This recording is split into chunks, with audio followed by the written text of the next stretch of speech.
Salut tout le monde, c'est Valentin. On se retrouve aujourd'hui pour un nouvel épisode du podcast Mindflow. Donc aujourd'hui, j'ai l'honneur d'accueillir Tom Cartier. Bonjour. Écoutez, voilà, on va passer un super moment ensemble. Je vous conseille à tous et à toutes de nous suivre sur tous les réseaux sociaux de Tom et les réseaux sociaux du podcast Mindflow. Et c'est parti pour le 3e épisode. Salut Tom, comment ça va ? Ça va super et toi ? Ça va, écoute. On se retrouve là pour un nouvel épisode. J'ai trop hâte que tu me racontes plein de choses. Je suis sûr que tu vas apporter plein de choses à notre audience. Présente-toi, dis-moi qui tu es et présente-toi à notre audience. Ok, donc du coup moi je m'appelle Tom Cartier, j'ai 19 ans et là je suis en passe de devenir associé pour ma boîte. Donc je connais une superbe évolution, que ce soit dans le niveau professionnel ou perso. J'essaie d'être au max partout et je pense qu'on va pouvoir en parler davantage dans la suite. Ok, super cool. Il y a une question que je pose tout le temps. C'est quoi le dernier truc avant de venir que tu as appris récemment ou sur lequel tu as changé d'avis et sur lequel tu avais un avis complètement contraire jusqu'à aujourd'hui ? Je dirais changer d'avis sur un sujet qui fait pas mal de bruit en ce moment.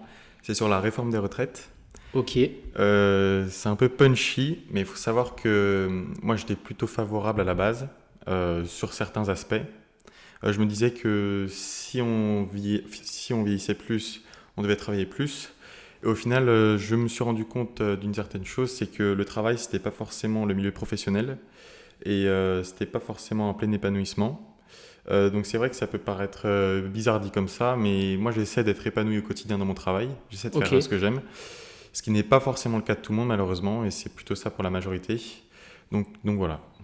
donc ça veut dire qu'avant sur la réforme des retraites, toi tu étais du genre à te dire c'est normal qu'on aille plus tard en retraite, enfin qu'on parte à la retraite plus tard, du fait qu'on vieillisse plus. Et du coup, maintenant, tu as un peu l'avis inverse où tu te dis, bah écoute, l'épanouissement au travail, ça compte et le sujet mérite d'être discuté d'une autre manière. Et du coup, tu as vraiment switché entre ces deux Totalement. phases. Après, j'étais pas d'accord à 100%. Pour moi, par exemple, tu vois, il y a des métiers physiques qu'une personne de plus de 60 ans, c'est impossible qu'elle puisse le faire. Heureusement, moi, je fais pas, par exemple, ces métiers physiques. Donc après, j'ai pas forcément, on va dire, une idée précise, même si j'ai fait un peu d'intérim, tout ça. Donc je sais que c'est pénible. Ouais. Je me vois pas toute la vie, je me voyais pas toute la vie faire ça. Tu travaillais dans quoi dans l'intérim ? Je remplissais des camions chronopost. Je les remplissais, je les vidais de 3h à 6h du matin. Ok. Et c'était pendant mon année de bac. Et c'est bien, c'est un peu formateur parce que ça te pousse à faire des études après, par exemple, pour plus forcément avoir à faire ce genre d'activité. Ok. Ouais, tu t'es dit à ce moment-là, ouais, non, je vois l'intérêt de travailler et de maximiser mon potentiel pour éviter de faire ces jobs-là où c'est clairement des jobs qui sont vraiment pas intéressants et enfin, je dirais pas intéressants, mais qui sont vraiment limités, tout du moins, et qui sont très physiques. Totalement, totalement. Puis surtout qu'à la base, moi, je suis pas quelqu'un de très scolaire. Donc c'est pour ça que j'hésitais carrément à faire des études. Puis au final, bon, mes parents m'ont un peu poussé à en faire. Puis au final, je les comprends. Parce que je pense que j'aurais regretté de ne pas en avoir fait.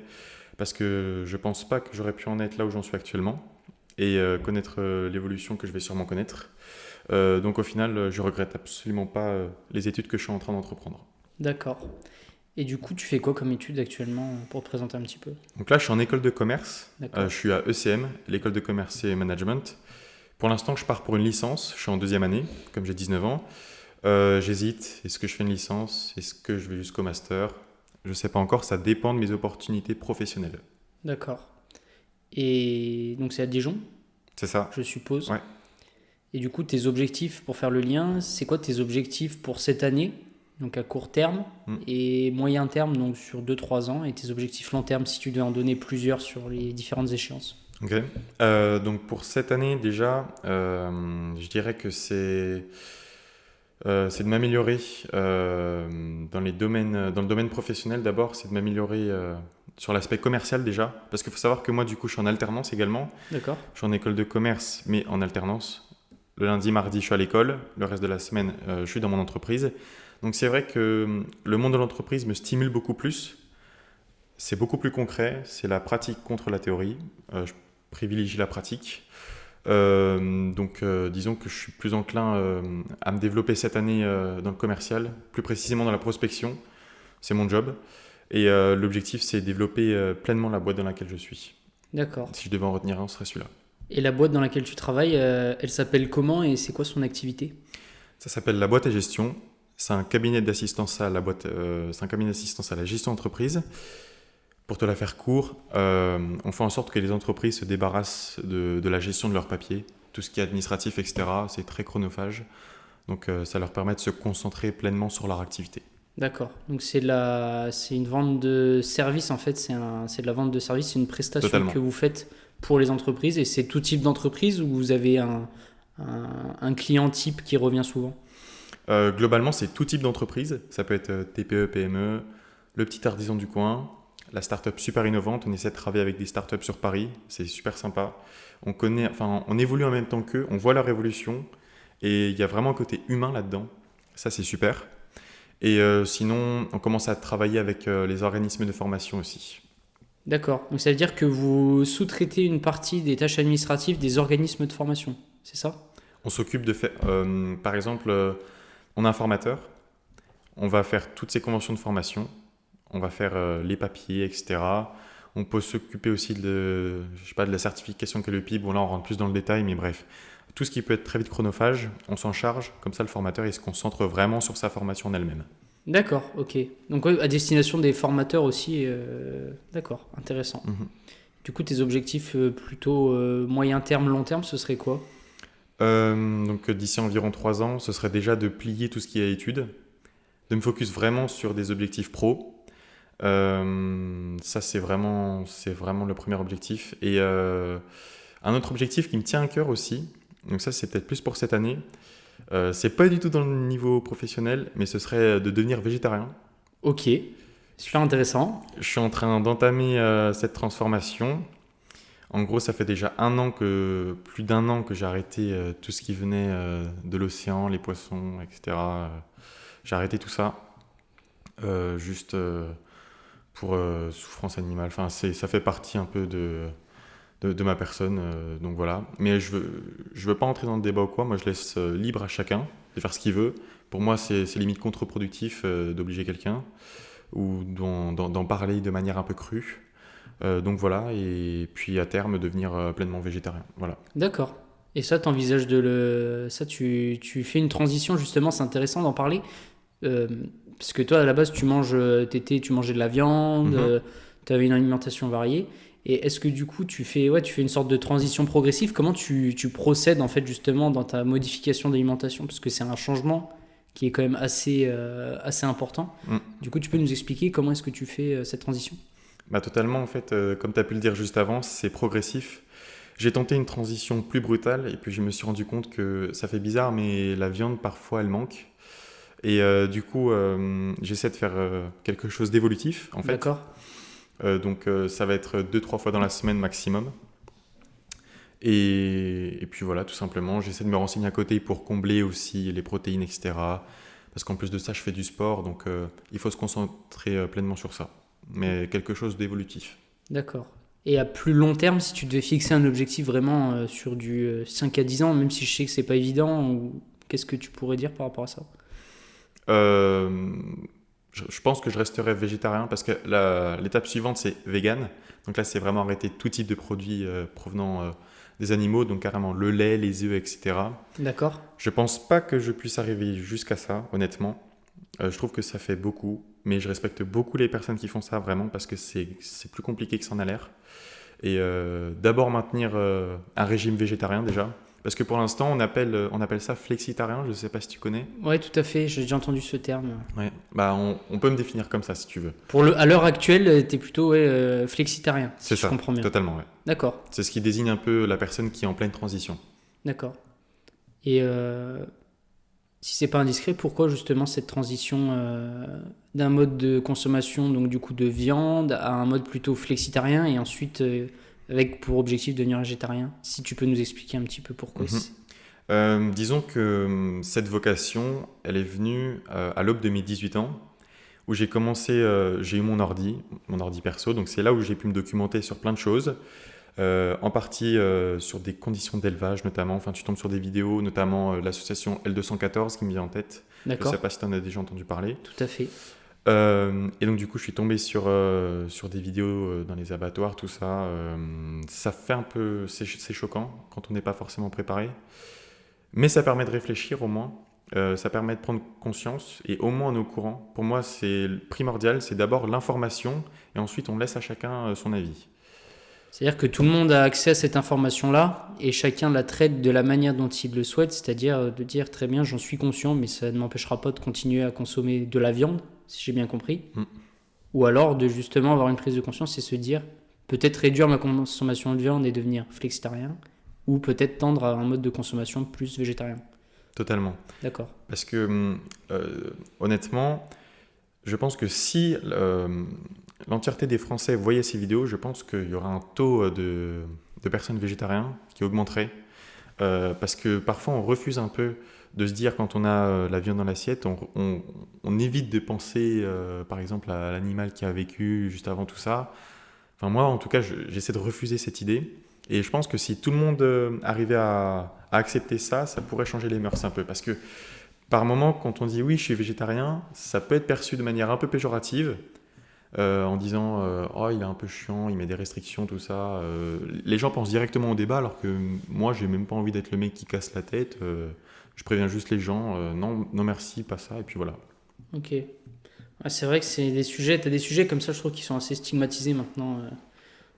Et je pense qu'on n'en parle pas assez, mais le fait, oui, d'être végétarien, etc., il y a quand même encore des préjugés Mm. sur plein de sujets de ce genre-là. C'est vrai que c'est super intéressant. T'expliques un peu pourquoi, parce que c'est souvent, les gens ont du mal à comprendre pourquoi ou à seulement avoir des informations, et des fois, c'est super biaisé. Je voulais rebondir sur un autre sujet. Qu'est-ce que tu penses du coup du rythme alternance, donc c'est-à-dire alterner entre l'école et l'entreprise? Ça, c'est un vrai mode de vie qu'il est difficile d'accepter.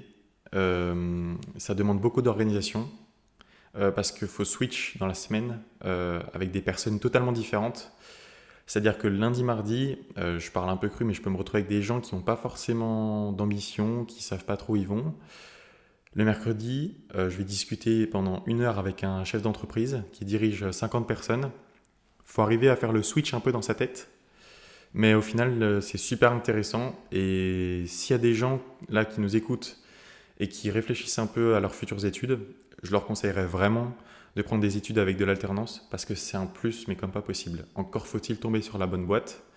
Ça, on peut pas le savoir à l'avance, mais en tout cas, l'alternance, c'est un vrai bonus. Donc toi, tu le vois plutôt comme un bonus, et d'un point de vue perso, ça t'a apporté quoi? D'un point de vue perso, comme j'ai pu le dire avant, bon là, c'est un peu l'idée des compétences transversales où ça m'a permis de développer mon organisation, ma confiance, la confiance en soi que j'essayais d'instaurer de base. Mais là, c'est vrai que je peux être amené à parler devant une dizaine de personnes, des personnes, comme je l'ai dit juste avant, qui dirigent des boîtes. Ça peut être un peu, peut-être pas intimidant, mais quasiment au début. On se dit, j'ai 19 ans, limite, on a le syndrome de l'imposteur. On se remet en question par moment, est-ce que ma place est là? Et du coup, c'est en augmentant sa confiance en soi, je dirais, que ça permet de franchir ces obstacles. Super intéressant. Donc du coup, c'est vraiment du développement en fait un peu personnel qui est fait avec ce mode de travail où t'alternes en fait entre les deux. Mhm. Et du coup, ta capacité d'adaptation, je pense qu'elle a dû être augmentée aussi un petit peu, le fait de devoir switcher de modèle mental ou de t'adapter justement à un public ou à un autre. Forcément. Puis il faut savoir que du coup, maintenant au sein de ma boîte et avec mes clients, je suis plus trop perçu comme un alternant. Et donc du coup, là je t'ai parlé du rythme mercredi, jeudi, vendredi.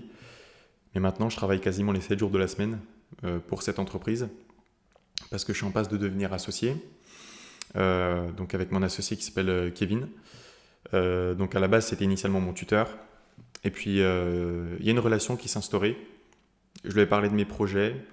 Il m'a parlé des siens. Il y a une cohérence qui s'est faite et la relation s'est faite naturellement. L'association également, c'est quelque chose d'extrêmement fluide. On a chacun des compétences qui sont complémentaires, mais pas du tout similaires, et le mélange, il est juste parfait. Donc là, tu es en passe de devenir associé parce que. Et comment tu peux nous expliquer comment ça t'est arrivé un peu cette histoire et pourquoi et nous expliquer un peu la démarche? Mhm. Donc je suis en passe de devenir associé. Si tout se passe bien, je signe la semaine prochaine. Je signe tous les contrats la semaine prochaine. Et disons que moi, à la base, j'ai pas forcément d'expérience professionnelle. Je te l'ai dit auparavant, j'ai fait un peu d'intérim. L'année dernière, il y a 1 an de ça, j'ai fait un stage. Bon, c'était servir à boire à des étudiants, donc c'est sympa, mais forcément, t'as pas beaucoup de compétences. Ça demande pas beaucoup de compétences. Et là, cette année, je me suis dit que 2022-2023, ça allait être mon année, ça allait être l'année du changement. Et donc, j'ai commencé en septembre, mon alternance. Et je me suis dit, c'est les débuts, il faut que tu t'imposes. Et ce qui fait que directement, en entrant dans la boîte, même si du coup c'était la vraie découverte du monde professionnel, c'est la découverte de l'inconnu. Faut y aller quand même avec toute la confiance et la rage qu'on a en soi, parce que j'essaie de prendre ma vie un peu comme une revanche. J'ai l'impression d'avoir été un peu passif de certaines années de mon adolescence, et de là justement prendre une certaine revanche euh, en étant vraiment actif, proactif de ma vie. Et donc du coup, je me suis investi pleinement. Je ne me suis pas limité qu'aux 7 heures dans la journée qui étaient convenues sur mon contrat. Je pouvais travailler un peu le soir. J'ai essayé de ramener des beaux contrats. Et c'est une fierté à la fois professionnelle mais personnelle aussi, parce qu'on se dit qu'on est capable de faire quelque chose. On a ce sentiment d'être utile vis-à-vis des clients qu'on aide, des services qu'on offre, et puis aussi au sein de sa boîte. Et ça, c'est un des piliers de l'épanouissement. Donc là, encore une fois, c'est épanouissement perso mais professionnel. Quand les deux sont corrélés, c'est super.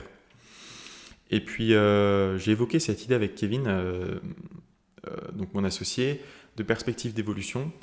Je lui ai dit que D'accord. j'aimais pas trop, enfin, je trouvais un peu dégradant cette idée d'être un alternant. On pourra en parler après. D'ailleurs, j'ai lancé un format sur LinkedIn qui parlait de ça justement. Je lui ai proposé, je lui ai demandé comment est-ce que je pourrais grimper les échelons au sein de la boîte. Donc on a parlé de différents statuts à prendre. C'était quand ça, ces premières conversations que tu as eues justement, Ouais. c'était quand? Je dirais que c'était entre novembre et décembre. Donc ça D'accord. faisait déjà 3-4 mois que j'y étais. Il y a eu 1 mois de vraie adaptation et de découverte. Donc c'est limite si je le compte pas vraiment, même s'il a été quand même primordial. Faut pas, ça c'est un petit disclaimer pour tous les CIO qui nous écoutent. Il ne faut pas attendre trop de ces alternants le premier mois, parce que c'est limite c'est quasi Carrément. impossible. Mais heureusement ils sont pas tous comme ça. Et donc du coup, fin novembre, début décembre, j'ai cette conversation. Puis il faut savoir qu'on se connaît un peu dans le domaine perso aussi. On peut faire des séances à la salle ensemble, Ok. parce que il est plutôt jeune aussi, il a 27 ans. C'est une boîte ultra jeune. Je précise qu'on n'est pas que tous les deux, hein, bien sûr. Il y a d'autres salariés dans la boîte. Mais moi, j'ai eu cette idée. Enfin, la boîte à gestion, déjà, il faut savoir que je trouve le concept génial. Je veux pas quelque chose de fermé. Je veux qu'il y ait plein d'opportunités, que je puisse travailler avec plein de personnes différentes, en fait.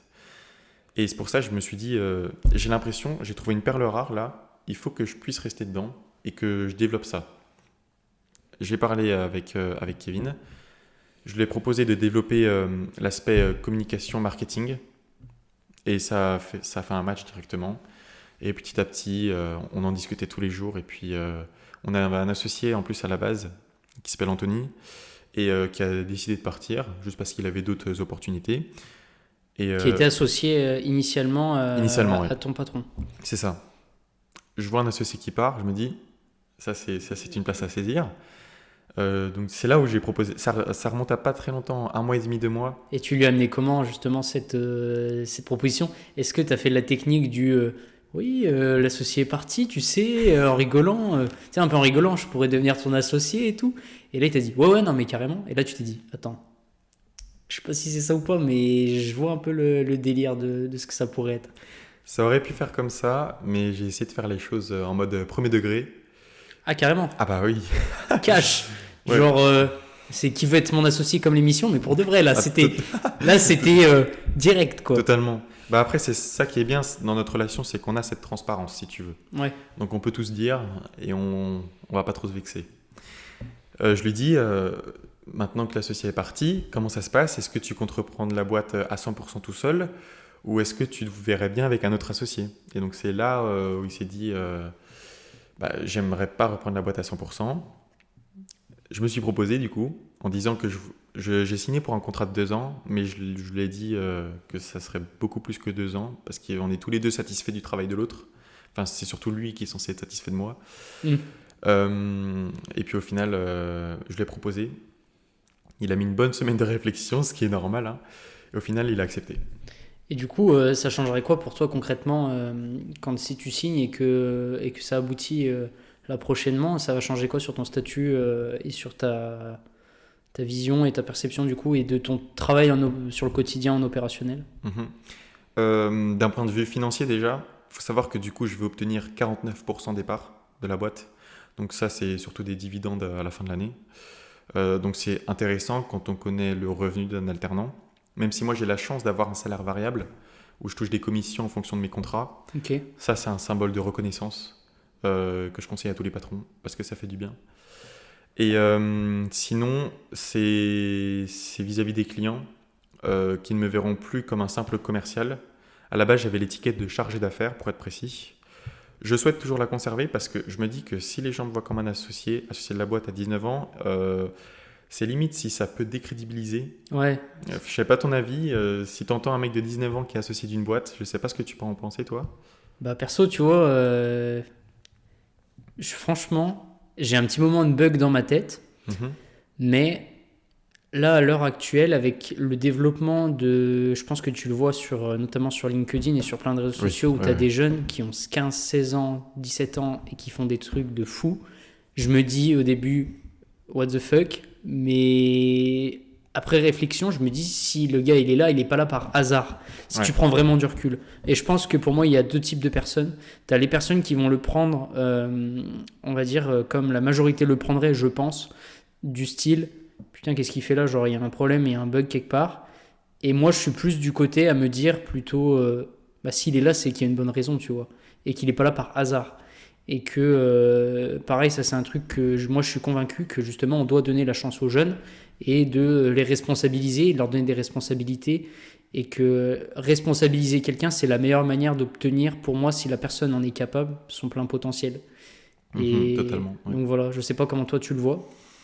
Bah moi du coup comme je te l'ai dit, j'ai les épaules pour ça, pour assumer, puisqu'en plus ça a été mon choix. Donc forcément je sais que je suis capable. Mais je pense un peu aussi à l'image de la boîte, l'image qu'elle peut renvoyer. Et je sais que là tu es un peu d'accord avec moi parce qu'on est tous les deux jeunes, on a tous les deux une nouvelle vision. Ouais, forcément, c'est peut-être un peu biaisé, je suis d'accord avec toi. Mm. Mais je pense que ça dépend vraiment de la personne, de l'ouverture d'esprit de la Ouais, personne. c'est ce que j'allais dire, l'ouverture d'esprit totalement. Mais c'est vrai que j'ai déjà eu cette discussion avec une personne d'une cinquantaine d'années environ. Ok. Que je pensais ouverte d'esprit. Au final, elle a trouvé ça bizarre et c'était limite dégradant pour la boîte en fait. De se dire, à 19 ans, c'est pas possible. Sans expérience professionnelle, tu te crois capable de gérer une boîte, tout ça. Moi j'ai pris ça de manière constructive parce que c'est pas parce que c'est négatif qu'il faut pas prendre. J'entends tout et c'est pour ça aussi que ça m'a mis un peu en réflexion de est-ce que je dois vraiment avoir cette étiquette d'associé ou simplement de chargé d'affaires. Donc pour l'instant, je privilégie juste chargé d'affaires pour pas porter préjudice. J'essaie de me faire connaître un peu, notamment comme tu l'as dit sur LinkedIn. Ça c'est cool parce que j'essaie de faire pas mal de posts et quand tu as un retour en vrai d'une personne qui te dit j'ai vu tes posts LinkedIn, ça prouve un peu de sérieux, c'est là où il y a de la reconnaissance et on se dit je suis peut-être prêt à lui dire que je suis devenu associé, tu vois. Je pense qu'il n'y a pas de limite en soi. Je pense que je sais pas ce que tu me diras ce que tu en penses. Mhm. À partir du moment où tu décides que déjà, je trouve que c'est compliqué de qualifier quelqu'un, de lui dire tu es ceci, tu es cela, et genre de donner une étiquette, parce que Mhm. et malheureusement, c'est ce que tout le monde fait. Mais si à partir du moment où cette étiquette, c'est toi qui te la mets, ou alors tu te construis cette image-là, et que tu es à l'aise avec, que ce soit en tant que chargé d'affaires ou en tant que chargé d'affaires et associé, ou que tu mettes même associé, franchement, tant mieux, quoi. Il n'y a pas de débat.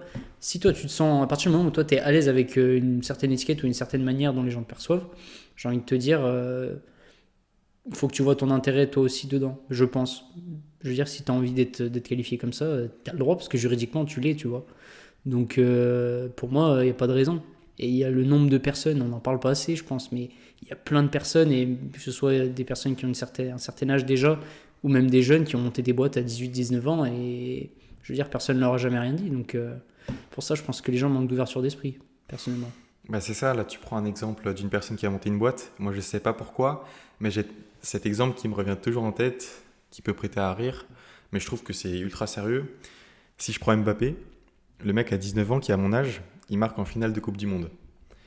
Il y a une personne qui peut avoir fait toute sa vie, qui peut avoir vécu toute sa vie et pas forcément réussi à impacter vraiment les gens. Je trouve que l'âge n'est pas une fin en soi. Kylian, Kylian, si tu nous écoutes. si tu nous écoutes, franchement, ce serait cool si tu nous écoutes, Kylian. Mais en vrai, je suis grave d'accord avec toi. C'est un super bon exemple, Kylian. Mais oui, encore une fois, ça dépend en fait du point de vue que tu prends. Si tu prends un mec qui me connaît déjà, qui sait un peu comment je réfléchis, ma capacité à prendre des décisions, etc., je pense qu'il n'y aura pas forcément de réticence. Mais encore une fois, si je mets, admettons sur LinkedIn, associé de la boîte à gestion, un mec lambda qui ne me connaît pas, qui tombe dessus, il voit ma tronche de jeune étudiant en photo de profil, il va se Putain, dire... le mec, il a quel âge? Il a 10 ans ou... Il va se dire, c'est quoi ce bordel? Enfin, est-ce que j'ai envie de confier ma boîte à un mec qui a même pas 20 piges, quoi? Ouais. Putain, c'est ouf, n'empêche. Moi, je trouve ça ouf. Moi, personnellement, je te dis, c'est ultra biaisé parce que, pareil, j'ai 21 ans. Ouais. Je trouve ça incroyable, 19 ans et tout. Mais je pense que c'est la meilleure expérience que tu pourrais avoir d'un point de vue personnel et professionnel, et que quoi qu'il arrive et quoi que ça t'apporte, t'en tireras énormément de choses, je pense. Donc toi, tu me pousses à montrer mon étiquette d'associé. Bah, bien sûr, tu l'es juridiquement. En plus, c'est pas comme si tu t'inventais. Puisque Ouais. ça, c'est pareil, on n'en parle pas assez du nombre de personnes qui vont monter un projet. Et en vrai, moi, j'ai une dinguerie par rapport à ça. Mhm. C'est que l'année dernière, j'avais tenté de monter une espèce de projet et tout. Et genre, sur cette étiquette du projet, genre, je m'étais fait un compte Instagram et tout. Je voulais vendre des formations. Enfin, bref, voilà. Ok. Et j'avais écrit CEO de, Ouais. alors qu'en fait, il y avait zéro structure juridique derrière. C'est juste un projet, mais juste pour la fame d'écrire CEO ou genre associé, tu vois, ou co-founder.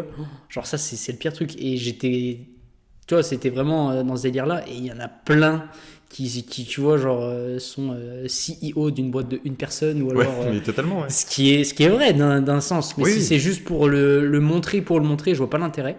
Mais moi, je vois pas en quoi ça dérangerait que tu sois. Moi, personnellement, et même un mec, je te dis qu'il y a l'ouverture d'esprit nécessaire. Un mec ou une femme d'ailleurs, chef d'entreprise ou pas chef d'entreprise, si la personne a l'ouverture d'esprit, je te dis whatever. Genre, il y a pas de raison de pas le montrer. Ok, ok, bah j'entends. Mais normalement, à la signature du contrat, je vais faire un petit post. Ok. Avec, Bah, heureusement la que tu vas faire un signature. post quand même. Ouais, faut que Post photo quand même. faut que ça se fête, Bah, bien sûr. bien sûr, c'est prévu. Tes parents, ils en pensent quoi de ça? Et ben, j'ai eu un rendez-vous avec eux et mon patron, qui n'est plus mon patron du coup. Par rapport à ça, il faut savoir que mon père est client de la boîte dans laquelle je suis en plus, Excellent. parce Putain. qu'il est formateur, du coup on s'occupe de ses formations. Ça a été mon premier client, ma première signature, et du coup je suis trop content. Ça se passe super bien. Et ils étaient un peu réticents. Si je reprends les termes de mon père, je suis grave ouvert à ce que Tom devienne associé, mais à la fin de sa licence. Il a peur que ça empiète sur ma vie scolaire. Or, moi, du coup, je mise beaucoup plus sur ma carrière professionnelle qu'à l'école. Et je lui ai dit que, signature ou non, je privilégierais toujours la boîte. Donc, dans tous les cas, ça ne changerait pas grand-chose. Et il m'a dit de foncer parce que lui-même, on peut dire qu'il a réussi à atteindre un certain succès dans sa vie. Donc, heureusement, il a pu comprendre ça. Et en plus de ça, pour la faire un peu plus précise, euh, avec la boîte, on va augmenter le capital. On va passer de 100 euros à 10 000 euros. Capital social de Oui. l'entreprise. Totalement, totalement. Mais sauf que je deviens associé. Du coup, je vais devoir apporter une bonne somme, environ 5 000 euros. Et forcément, ces 5 000 à 19 ans, même si tu les as, au pire, si tu les as, ça peut te bouffer beaucoup d'argent. Et donc, au final, c'est mes parents qui me font ce prêt et que je devrais rembourser. Donc, au final, parce que si je fais un prêt étudiant, ça m'empêche de faire d'autres prêts après, tout ça. C'est mes parents qui m'ont fait cette proposition, justement. Et franchement, je les remercie grandement. parce que je me rends compte de la chance que j'ai et il n'y a pas beaucoup de personnes qui pourraient bénéficier de ça. Donc au final, ils se portent garant un peu et au final, ils me suivent à fond dans cette aventure. Donc c'est trop cool. Ok, ouais, c'est génial. Je pensais pas, tu vois. Ouais, t'as la phase de réticence au début, puis finalement, ils se sont dit, et puis pourquoi pas, en fait. Totalement. En fait, ils croient en toi, c'est une manière de montrer qu'ils croient en toi. Mhm. Et tu disais ton père et tu parlais de succès. Pour toi, la définition de la réussite et un échec, genre, qu'est-ce que t'en penses? La réussite et l'échec, ces termes-là. Ouais. Je vais commencer par l'échec. L'échec, pour moi, ça peut faire un peu bateau, hein. Très citation Instagram, mais l'échec, c'est juste de ne pas tenter. Ou sinon, c'est de refaire une erreur une seconde fois, sans avoir appris de la première erreur. Pour moi, l'échec, c'est le regret de pas tenter tout simplement. Et ça, je pars de ce principe vraiment. Et là, je sais que je vais entreprendre des projets que j'appréhende un petit peu. Et parfois, je me dis non, ne fais pas, c'est trop compliqué tout ça. Et je sais qu'après, j'aurai des regrets. Donc, je préfère limite me vautrer que de ne pas faire du tout. Ça, ce serait pour ma vision de l'échec. Et pour ma vision de la réussite, je dirais que c'est l'épanouissement tout simplement. On a souvent tendance à associer le succès à tout ce qui est argent, etc. Je pense que ça joue quand même. On va pas faire les hypocrites. Mais je pense pas que ce soit le domaine principal. Je pense que le succès, c'est de se lever chaque matin avec le sourire et de se dire aujourd'hui, je vais être utile. Voilà. Je vais être utile et je suis là pour tout défoncer. Genre, tu te Totalement. lèves avec l'envie d'y aller et l'envie de continuer. La discipline et la détermination. C'est une super valeur. Franchement, là, sur la réussite et l'échec, moi, justement, j'avais un peu ce point de vue-là, un peu comme toi. Mhm. Et j'ai décidé d'aller plus loin pour essayer de comprendre. Et j'en discutais il y a pas longtemps avec mes potes. Et ce que je disais, c'est que pour moi, la réussite et l'échec, en fait, c'est des concepts qui sont ultra subjectifs, que tu peux pas Ouais, quantifier. totalement. Et que, en fait, tu pourras jamais trouver pour moi une définition universelle. Et je pars du principe que tout est un flux continu et que l'échec et la réussite, en fait, ça va être des moments où ton flux, il va subir des distorsions genre hautes. Tu vas avoir des vibrations hautes où justement tu vas réussir et l'échec, tu vas avoir des vibrations basses. Mais c'est un processus en fait qui continue, tu vois. Je pense que c'est pas quelque chose de final. Il n'y a pas de, pour moi, de destination finale. T'as déjà goûté à l'échec? Honnêtement, ouais, je pense. Je pense, mais pas à un degré, peut-être pas à un degré suffisant Pour en être marqué vraiment. pour en être marqué. Genre, Mm. tu vois, j'ai reçu beaucoup suite aux épisodes du podcast, tu vois, ou même autour de moi. Putain, c'est trop bien ce que tu fais et tout. C'est génial, tu fais des projets, tu entreprends des choses et tout. Mm. Et en fait, ce que j'explique à tout le monde, c'est que pour moi, c'est rien, mais le fait juste de faire des choses et de tenter, tu vois, c'est déjà bien. Mm. Et j'ai perdu ce que je voulais dire, mais on parlait d'échec et de réussite. Si tu l'avais déjà goûté l'échec. L'échec, ouais, justement, ils m'ont dit, ouais, et puis si ça. Ah oui, et si t'as personne qui t'écoute ou si ça marche pas, tu fais quoi? Bah, je continue quand même, tu vois, et j'essaie de trouver, c'est pour ça que je me limite à rien du tout et d'essayer plein de choses. Mm. Parce que si l'échec, à un moment donné, tu le subis, enfin, ou un moment de moins bien, je pars du principe que c'est pour autre chose de super bien après et que justement, il faut tester d'autres possibilités et d'être proactif en fait et de pas subir en fait son échec. En fait, son échec, pour moi, il faut pas le subir, il faut le vivre. Et le vivre pour mieux rebondir après. Ok, je comprends totalement. Je sais pas toi ce que t'en penses. Pas cette définition, mais de cette approche. Disons que moi, j'ai l'impression de goûter quotidiennement à l'échec. Peut-être parce que je suis un éternel insatisfait. Ça, j'ai envie de dire, c'est mi-bien, mi-pas bien. Parce qu'en même temps, ça va te pousser à aller de l'avant, à te dire, je peux encore faire mieux. Mais d'un autre côté, c'est limite un cercle vicieux, en fait. Où je pense qu'à long terme, c'est limite toxique. Et l'échec, je pense à certains moments de ma vie où j'ai pu le rencontrer. Quand? Euh, Par exemple, il faut savoir que moi, je vis pour le foot quasiment. J'ai fait plus de 10 ans de foot et je sais que j'ai arrêté il n'y a pas très longtemps de ça parce que pour diverses raisons. Mais j'avais l'impression que justement, en fait, j'étais trop confronté à l'échec, si tu veux. Et que au final, enfin, ça remonte quand même, j'avais 17 ans environ. J'avais peut-être pas la mentalité que j'ai actuellement. C'est pour ça que j'ai repris d'ailleurs le foot. D'accord. Mais j'ai fait une pause de 1 an et demi. Et je pense que c'est parce qu'à la base, je voyais les choses en grand, du type professionnel. J'étais vraiment à fond dedans. J'ai fait plein de clubs pendant une dizaine d'années, quasiment tous les jours, quotidiennement. Je m'entraînais pour ça. Et j'ai eu une grosse baisse de morale avec peu de soutien, mais enfin, j'en veux à personne. Hein, mais c'est juste que quand t'es pas entouré et que t'as pas forcément la mentalité de vainqueur à cette période, ça peut être compliqué. Et je pense que cette période de 1 an et demi où j'ai rien fait, bah, notamment bon, avec le Covid et tout ça, ça freine un peu. Moi, je la considère comme un vrai échec. Et des fois, j'y repense et c'est limite si j'en ai des frissons, si tu veux. Ok. Ah, ça t'a marqué un peu parce Mm. que toi, tu croyais fort à des choses et tu te voyais déjà. Et en fait, tu l'as pas vécu et tu le considères en fait, tu l'as assimilé comme un échec. Ah, totalement. Parfois, enfin, c'est limite si c'était mon destin de base, si tu veux. Parce que là, le monde professionnel, oui, tu peux être épanoui, tout ça, mais si tu sens que tu es fait pour quelque chose, euh, t'as envie d'y aller directement et d'aller dans cette direction. Là, j'ai 19 ans, pour devenir footballeur professionnel, faut pas se leurrer, c'est un poil trop tard.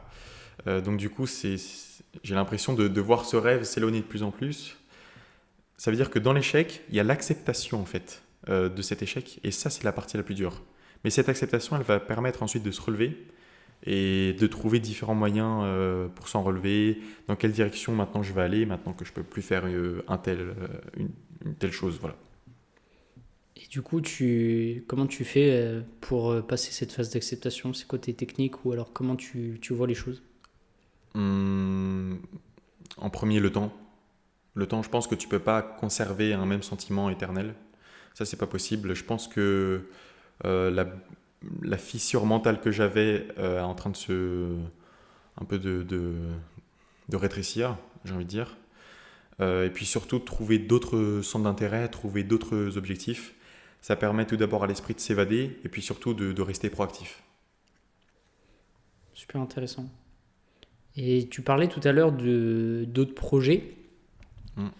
J'ai entendu parler que tu allais monter un club à faire à Dijon. Est-ce que tu peux nous en dire un petit peu plus sur ce qu'est un club à faire, les tenants, les aboutissants, les enjeux, Mm. et nous expliquer ce que c'est ce projet?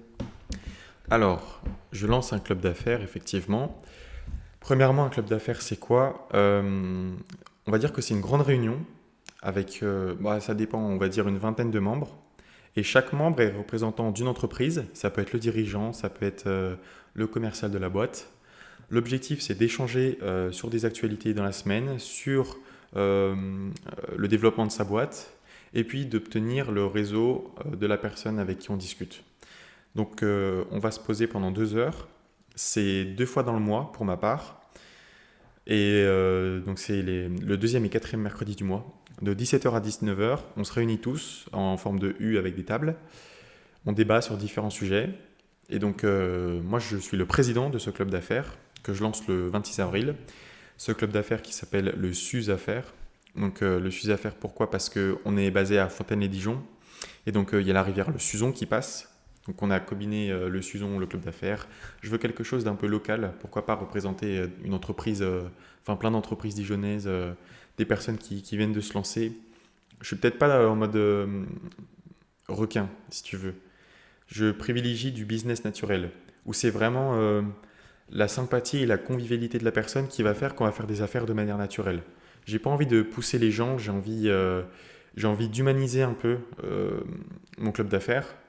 Dans le monde pro notamment, j'essaie d'humaniser au maximum l'administratif par exemple, parce que je pense que quand je dis administratif à quelqu'un, c'est pas forcément le terme convivialité qui revient en premier. Ouais, Ça, tu c'est un m'étonnes. objectif par exemple. Voilà. Et donc je lance ce club d'affaires parce que j'ai reçu une opportunité. Donc il y a un bâtiment en face de moi qui faisait ce club d'affaires en question. Et au final, il a fermé parce que il me semble que la personne n'arrivait pas trop à gérer ça. Ce qui est normal parce que ça demande énormément d'organisation, de logistique, de rigueur également. Et moi qui réclame toujours plus, il y a Kevin, mon associé du coup, qui vient me voir un jour. Il me fait dis donc, le club vient de fermer, mais les gens, enfin les membres qui étaient dedans, ils souhaitent toujours faire partie d'un club. Et moi je dis, donc cette fois-ci en mode ironie, Ah bah on n'a qu'à le reprendre, moi je suis chaud pour devenir président.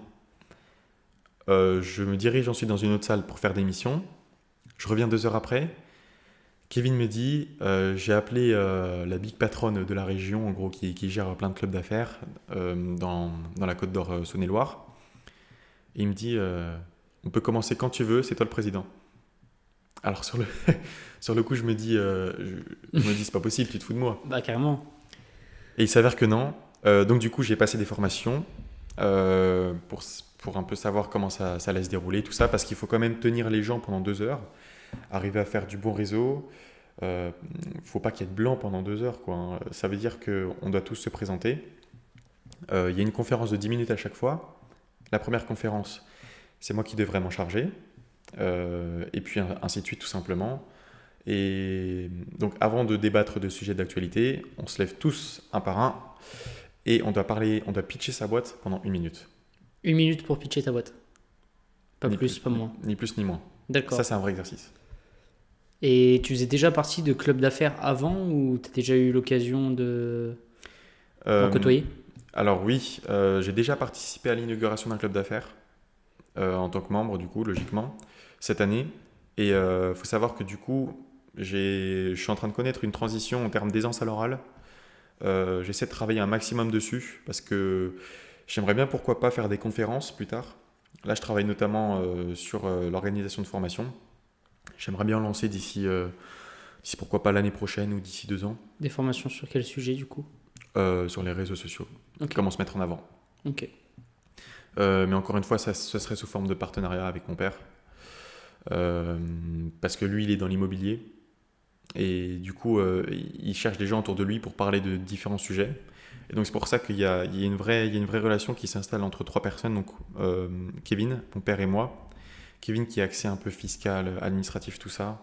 Et donc, lui, il ferait des formations au sein de la formation de mon père. Donc, au final, il y a une vraie entente. Et moi, c'est de la synergie pure, en fait. Ok. Où chacun met à profit ses compétences et comme ça, on peut exploiter les compétences de l'autre, etc. Et vous avez déjà songé à justement peut-être essayer d'amener le truc encore plus loin et de monter une grosse structure peut-être à trois ou avoir un espèce de gros projet, je sais pas comment on pourrait l'appeler ça, ou un groupe ou quelque chose. Si tu veux, la boîte dans laquelle je suis, elle est amenée à devenir une holding. Donc en D'accord. fait, une boîte qui dirige qui a plein de branches, tout ça. Pourquoi pas développer cette branche? C'est vrai qu'on a un peu cette discussion, mais il faut trouver le temps qu'on puisse se réunir tous les trois. On a des agendas limite de ministres, donc c'est un peu compliqué en termes de logistique. Mais on a déjà eu cette discussion, oui. Le temps que ça se mette à jour, d'ici 1 ou 2 ans, ça risque d'être un peu chaud.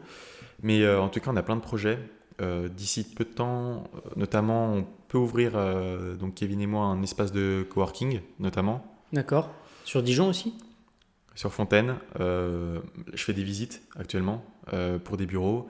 On en a peut-être repéré un sur Fontaine. Et donc l'objectif, ce serait que ce soit plus des micro-entrepreneurs on leur fasse louer les bureaux. Et donc ça créerait un écosystème, si tu veux, au sein de ces bureaux, où chacun, encore une fois, mettrait à profit les compétences de l'autre. Et puis voilà. Super intéressant, franchement. Quand tu vas du coup à l'école, est-ce qu'ils le savent déjà, tes collègues de classe, tes profs, enfin, ou tes formateurs? Et est-ce qu'ils le savent déjà ou pas? Et si oui, qu'est-ce qu'ils en pensent? Alors, Tout ça. donc mes profs, en fait, c'est des intervenants, c'est des personnes issues du monde professionnel la plupart du temps. Ça, c'est une vraie valeur ajoutée parce que c'est le mix de la théorie en même temps la personne qui a l'expérience et qui peut en parler. Donc il y a certains des intervenants, donc de mes profs, avec qui je peux discuter. Et puis c'est marrant parce que je me suis déjà retrouvé avec certains profs à moi dans des after-work et tout ça. Donc ça fait bizarre en fait. Parce qu'on se dit, là je suis vraiment dans une dimension professionnelle et je suis pas du tout un élève en fait. Parce que je sais que, encore une fois, là c'est d'un point de vue factuel, je sais que j'ai un temps d'avance sur certains camarades de ma classe. On n'a pas du tout la même mentalité et c'est peut-être ça qui peut poser souci aussi. C'est peut-être l'environnement autour de soi. Moi, je fais en sorte d'avoir un groupe de personnes autour de moi qui a un peu la même mentalité. en mode tout détruire, tout gagner, on teste, on y va. Dans ma classe, c'est pas forcément ça. Et donc, j'essaie de pas trop en parler parce que je sais que ça peut attiser la jalousie. J'ai déjà eu affaire à ça. Je fais en sorte que ça me passe outre, honnêtement. Mais c'est vrai que ça peut être un peu, ça peut peser lourd sur le moral des fois. Où tu te dis, je travaille et au final, j'ai ce genre de retour. Ouais. Après, est-ce que c'est des retours dont tu as besoin ou que tu attends? Je suis pas sûr. Au final, J'en ai absolument pas besoin. Ouais. Je pense que les vrais retours, ça va être ceux que tu vas avoir sur toi-même, je pense, peut-être, d'un point de vue perso et tout. C'est ouf quand même à cet âge-là. Et ça, tu l'imaginais ou pas du tout? Tu voyais les choses comme ça ou pas du tout? Absolument pas. J'ai cette petite voix dans ma tête qui me dit que je peux être voué à faire de grandes choses. Ça, j'en suis convaincu. Et pareil, j'essaie d'avoir cette mentalité où si je suis sur un terrain de foot, par exemple, je me dis, je suis le meilleur. Là, sur le terrain de foot, il n'y a pas meilleur que moi. D'un point de vue factuel, oui, c'est peut-être pas le cas. Ça se trouve, le mec en face, il est meilleur. Mais c'est un conditionnement mental à avoir. Si j'entre dans cette pièce, je sais que je suis le meilleur. Donc, il faut faire la différence entre vouloir être le meilleur et avoir un ego surdimensionné. Il faut trouver le juste milieu entre volonté de réussir et l'humilité. Parce que sinon, tu deviens très vite un gros con. Et voilà. Et l'ego, du coup, tu penses que c'est nécessaire ou pas? Oui. Ah oui, forcément. Mais encore une fois, tout est une histoire de juste milieu. L'ego, ça te pousse à t'affirmer toi, et ça peut être un boost en termes de confiance. Mais encore une fois, si tu as trop d'ego, je pense que... Enfin, moi, j'aimerais pas parler à quelqu'un qui a beaucoup d'ego. Donc, j'espère que j'en ai pas trop. Sinon, limite, je demande à certains de mes proches de me faire des remarques par rapport à ça, tu vois. Parce que c'est vrai qu'on confond souvent confiance en soi et arrogance. Et donc, du coup, pareil, je voulais te demander la productivité. Comment est-ce que toi, tu fais pour être productif? Parce que tu as parlé que tu as un emploi du temps de ministre. Et du coup, je voulais savoir un peu comment tu faisais et comment ça se passait, en fait, ton organisation. J'ai mis en place une méthode il y a environ 1 an de cela que je tiens de manière ultra sérieuse depuis 2023. Ok. Donc depuis la première semaine de 2023, là je sais qu'on est à la 12e semaine carrément parce que j'ai écrit semaine 1, 2, 3, etc. Ah, t'écris le nombre de semaines en plus à chaque fois. À chaque fois. À chaque fois et chaque semaine, je me pose le dimanche soir et je fais un listing d'objectifs. Il y en a environ une trentaine qui sont répartis en 5 catégories. Tu as sport, culture, projet, monde professionnel et vie scolaire. Donc 30 objectifs qui sont répartis, je fais en sorte que ça soit une trentaine d'objectifs répartis de manière un peu égalitaire, pour pas qu'il y ait une catégorie qui soit lésée, même si l'école, il y a toujours un peu moins d'objectifs. Mais sinon, je m'en impose une trentaine chaque dimanche, et le dimanche suivant, je fais une conclusion. Combien j'en ai tenu? Jamais je les ai tenus à 100%. Donc je suis content parce que je me dis que si je les tenais tous à 100%, je me dis directement, mec, t'as pas mis la barre assez haute. Bref, mindset d'un éternel insatisfait, en gros. Et donc je fais une conclusion le dimanche et par logique, je fais un listing d'une trentaine d'autres objectifs. Donc là, ça fait... avant, j'écrivais sur une petite ardoise carrément et que je prenais en photo et des fois, je regardais dans mon téléphone, tiens, je dois faire ça. Mais maintenant, j'ai tout mis dans un dossier Google Doc. Donc j'ai juste à aller sur mon tel, je regarde. Et ensuite, je coche en fonction. Mais c'est un tableau où tu coches des cases ou tu fais comment en fait? Non, là, il y a juste écrit les catégories en question. Et ensuite, je mets OK en gras à côté de chaque objectif. Ok, super intéressant. Et donc ça, c'est ta manière de gérer ta productivité. Et comment est-ce que tu vois du coup on parlait de productivité, on parlait d'ambition. Côté développement personnel, est-ce que tu lis un petit peu, c'est un peu lié à la productivité, est-ce que tu arrives à trouver dans des exemples de développement personnel, de livres, de biographies, de choses comme ça, Ouais. des tips de productivité justement? Alors là, tu m'as parlé de biographie. Il y a une personne que je considère limite comme étant un modèle, qui peut avoir plein de défauts, limite aimer et détester. Mais ça, j'aime bien une personne quand elle est binaire. Au moins, il y a une personnalité et on a un avis tranché sur cette personne. Ouais, t'es obligé, soit tu peux pas dire... C'est soit t'aimes, soit tu détestes. Ouais, c'est soit blanc, soit noir, c'est pas gris, quoi. Exactement. Cette personne, c'est Bernard Tapie, Ok. qui est un entrepreneur fou. Ok. danseur, chanteur, pilote de Formule 1, entrepreneur, prisonnier, tout ce que tu veux. Mais au moins, il a vécu. Et ça, je pense que c'est la chose principale. Et ça, c'est un peu, au final, le grand objectif que j'ai, c'est de vivre. C'est-à-dire que tous ces petits objectifs que je mets, ça permet d'accomplir de plus grands objectifs. Pour te parler d'un objectif un peu parlant, je me suis fixé d'ici 2025 l'ascension du Mont Blanc. Ok. Ce qui fait que je m'y prépare un peu, notamment dans ma catégorie sport, tout ça. Je fais des préparations. Cette année, là cet été, je vais aller dans les Alpes. Je vais commencer à faire un peu des sommets, tout ça. Beaucoup plus petits, du style 2000 mètres. Mais au moins, c'est une première acclimatation. Ouais, pour t'habituer petit à petit vers. Totalement. Et je me prépare déjà au niveau cardio. Je vais à la salle 5 fois par semaine avec entraînement de foot. Je fais du golf aussi à côté, tout ça. Enfin bref, j'essaie d'être ultra proactif dans tout ce que je fais. Limite, parfois, j'ai cette idée de propagande de Tom, en fait, où j'essaie d'être à 100% partout. Des fois, c'est pas possible, parce qu'en fait, une journée n'a que 24 heures. Mais c'est vrai que des fois, j'aimerais trop être présent sur LinkedIn, Insta, TikTok, dans une activité autre, tout ça. Mais c'est pas possible.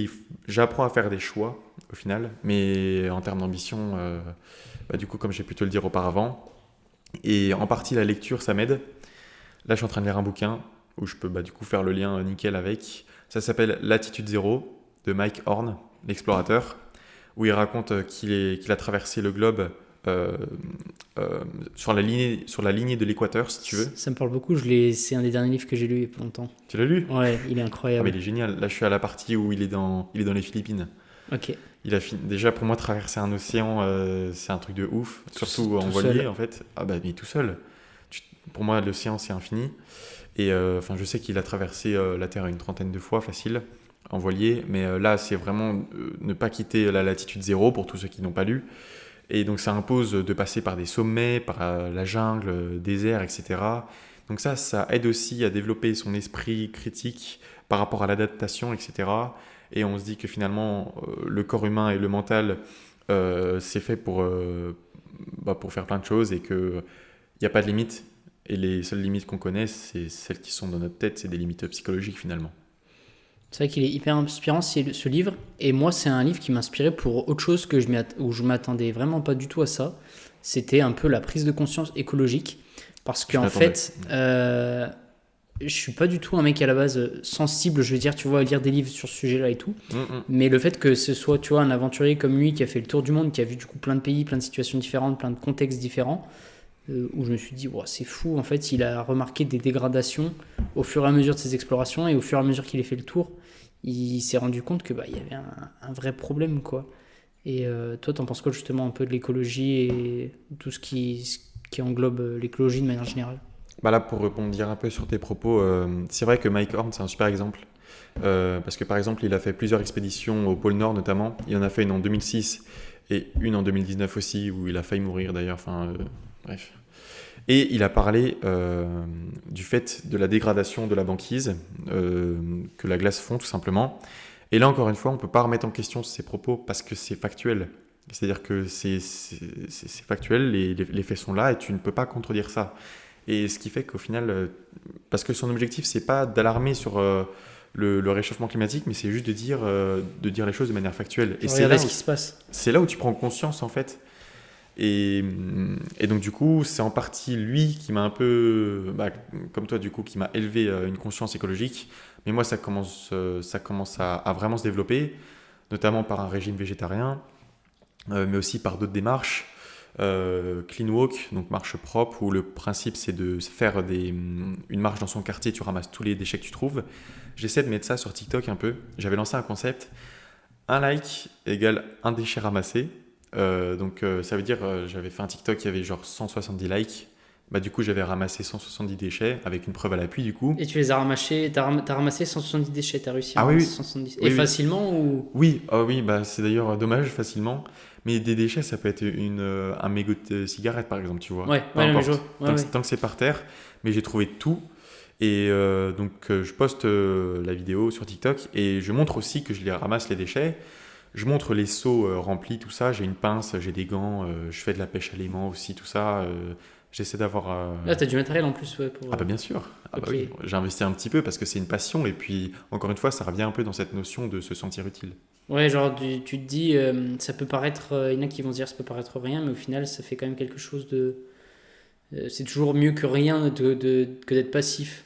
Ah mais déjà, et puis c'est un peu l'effet domino, où certes à ton échelle tu vas pas avoir grand impact, mais tu multiplies ça par des millions de personnes, tu changes le monde du jour au lendemain. Tu penses que la cause justement de l'écologie de la planète, c'est une cause perdue ou pas? Non.